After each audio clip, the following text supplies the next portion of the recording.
The truth is rooted in ignorance, if you can believe that.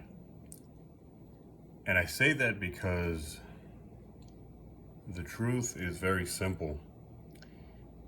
It is very unvarnished, very undecorated. It is simple and it is very basic, bad as that may sound. You perceive something, right? Something happens, and your mind, particularly the human mind, animals are different, but I won't get into that. Your mind creates a sort of snapshot. Now, it could be something simple. It could be an image. It could be a screenshot of something that happens around you. Even that will deteriorate over time. So your memory is going to deceive you. Whether you want it to or not. Okay? It's like imagine you were to take a picture, a Polaroid, or any kind of picture, and it's sort of on a timer in the sense that it deteriorates consistently until the image is a blank. Your memory works that way. Over time, the more time that passes by, the less reliable your memory of an image is going to be. And that is at its most, that is at the simplest level. We're talking about an image. If we're talking about remembering events, things that happen, things of a more complex, complicated nature, that's going to deteriorate even more. Your memory, as it is to try to remember something complex at even the smallest level, right? Even if we're talking about just two components, but nothing is really that simple, right? Just to remember something complex is a task. Your mind struggles to do it, though. The more complicated a thing becomes, the more difficult it is to remember it. And that difficulty increases over time. A memory becomes more difficult to hold on to as time progresses. And the more complicated that memory is, the more, it's almost an exponential kind of thing going on. It becomes even more difficult, the more complicated.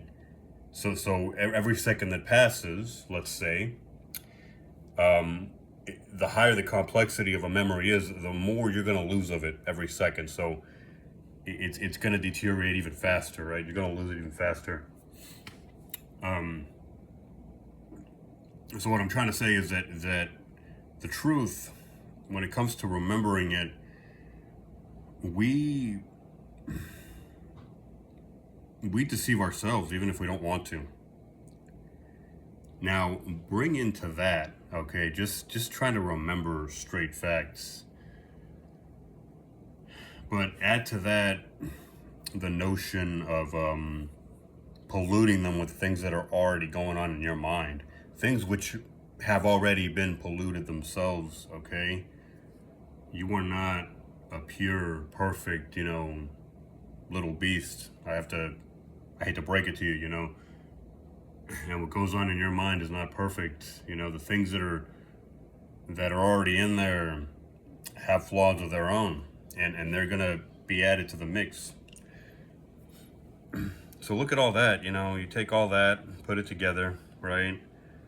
Your memories of things are going to deteriorate. From the beginning, your memory of something is going to be imperfect, even if you are not distracted in the moment.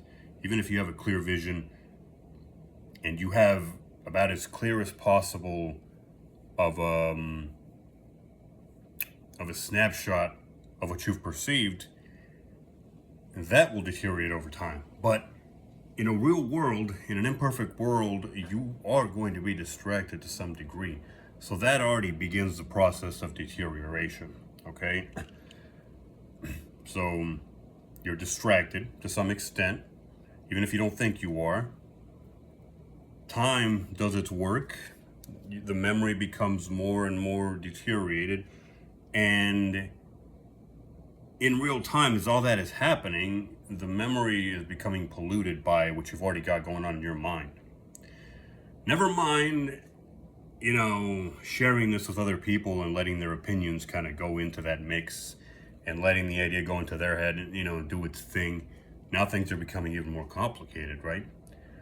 All this, right, encapsulates the idea that, as I've been saying, you are going to deceive yourself, even if you don't want to. Now imagine,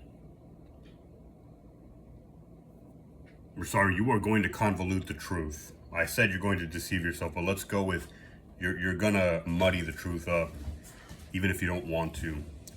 Now imagine what is going to happen if that is something that you want to do, to distort the truth. Just imagine that.